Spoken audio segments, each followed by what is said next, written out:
Hi everyone, I hope everybody's well. Hope everybody's enjoying the sunshine today.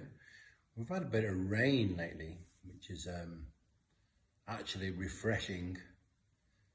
It's actually been feeding the grass, the flowers, the trees and nature. Be thankful for the rain, of course. Some countries don't get rain. Now, the story tonight is an amazing story. So listen, John and Julia, I hope you're listening good. I hope you're all nice and settled, or maybe you're going back to go to sleep. Maybe you're relaxed on the sofa, or maybe just listening to it in the background. Now, tonight's story is a handbook of knots.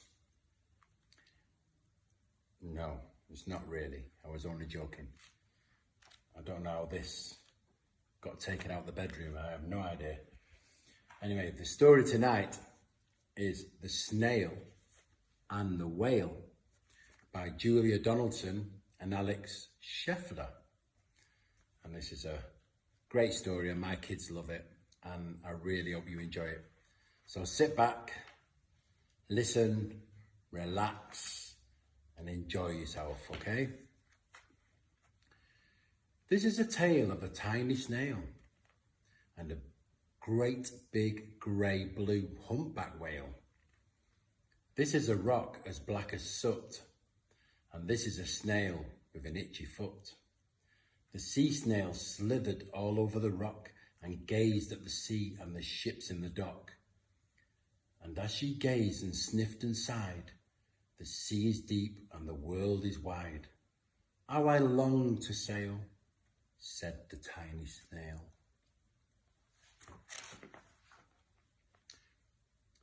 These are the other snails in the flock, who all stuck tight to the smooth black rock and said to the snail with the itchy foot, "Be quiet, don't wriggle, sit still, stay put."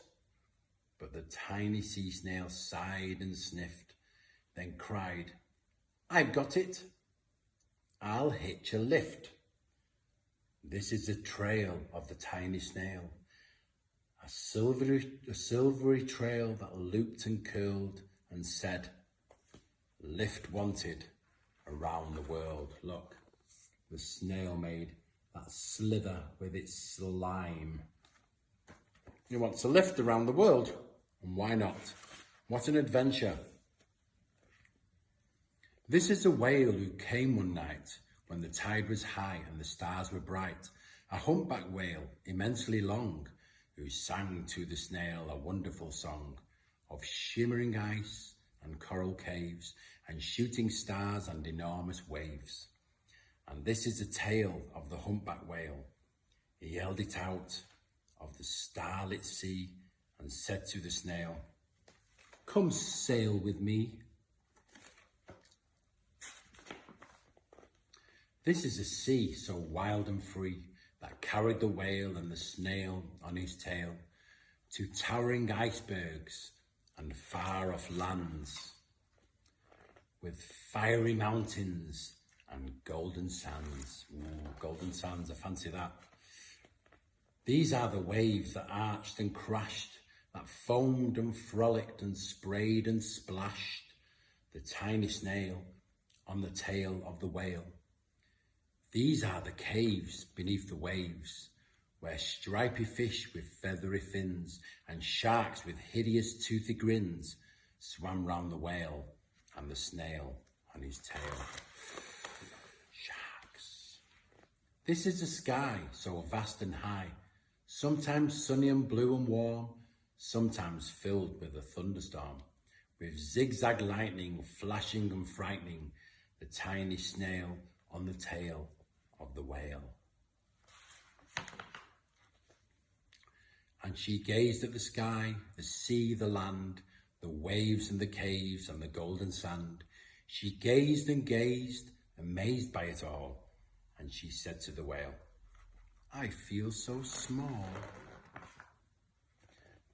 But then came the day the whale lost his way. These are the speedboats running a race, zigging and zooming all over the place, upsetting the whale with their ear-splitting roar, making him swim too close to the shore. This is the tide slipping away. Oh no, the whale's stuck on the beach. The whale is beached. And these speedboats are all in the fish's world and the whale's world. They shouldn't really be there, should they? Disturbing the nature. And this is a whale lying beached in a bay. Quick, off the sand, back to sea, cried the snail. I can't move on land, I'm too big, moaned the whale. The snail felt helpless and terribly small. Then, I've got it, she cried, and started to crawl. I must not fail, said the tiny snail. This is a bell on the school in the bay, ringing the children in from their play. This is a teacher holding her chalk, telling the class, sit straight, don't talk. This is the board, as black as soot, and this is a snail with the itchy foot. A snail? A snail? The teacher turns pale. Look, say the children, it's leaving a trail. This is a trail of the tiny snail, a silvery trail saying, save the whale. Save the whale indeed. These are the children running from school, fetching the fireman, digging a pool, squirting and spraying to keep the whale cool. Look, they're helping the whale to survive, keeping it wet and moist. Try and get it back into the sea. This is the tide coming into the bay, and these are the villagers shouting, hooray! As the whale and the snail travel safely away.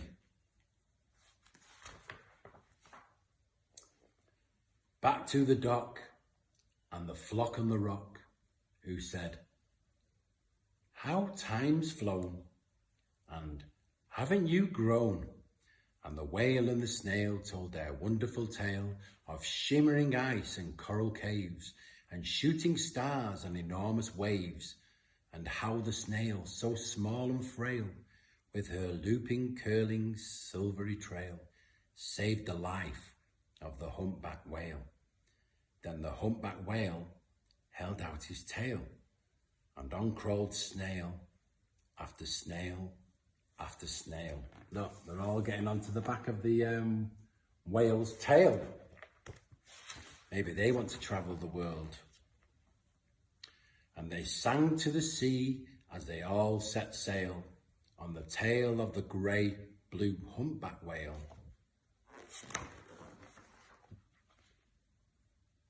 That's great. I thought that was part of the story then, but it's not. That's the end. That's fantastic. Now, let's all close our eyes. Close your eyes, everybody, even the mums. Think about what you've done today, everything that you may have received, whether it's food, education, even me reading you this book. Be thankful for everything.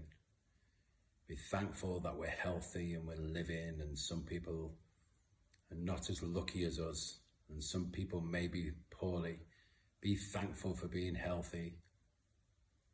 Be thankful for those people helping those people that are poorly as well, whether it's your parents or whether it's your brother and sister or even a friend. Be thankful for that. And just be thankful for your mummy and daddy for being there all the time for you and helping you. Everything that you do, everything within the house, where you live, your bed, your covers, whether they're washed, or whether your room is tidy, or whether there's food on your plate, that just doesn't come and appear from nowhere. That's from your parents or those people that are looking after you. So be thankful for that. You know, if you're with your mummy and daddy, give them both a kiss and say, I love you, mummy and daddy, or I love you, brother and sister, or I love you, auntie or uncle. Okay? Now, I'd like you to open your eyes. I would normally do a little breathing session before that, but the reason why I didn't was because I totally forgot. Silly me, silly me. Now I've got one thing that you can do.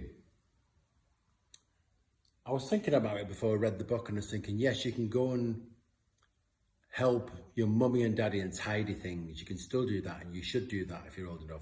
Tidy up behind you rather than leaving it for your mummy and daddy. But because the book's about the snail saving the whale, maybe if it's been raining and you see a worm squiggling around in the water, save it and put it on dry grass. Maybe if you see a little spider or a woodlouse in your swimming pool, or a beetle or your little blow-up pool, which is what we have. We don't have a swimming pool. Maybe if you see that, maybe just save it by getting it out of the water and putting it on the grass.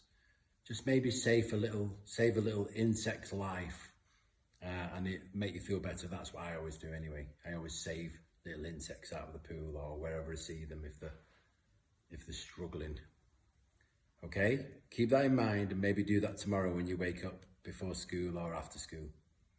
Okay, everyone, I really wish you a beautiful sleep, because sleep is so important for healing, and it's healthy, and you'll wake up feeling much better with a longer sleep rather than being on your phone all night or your computer playing games.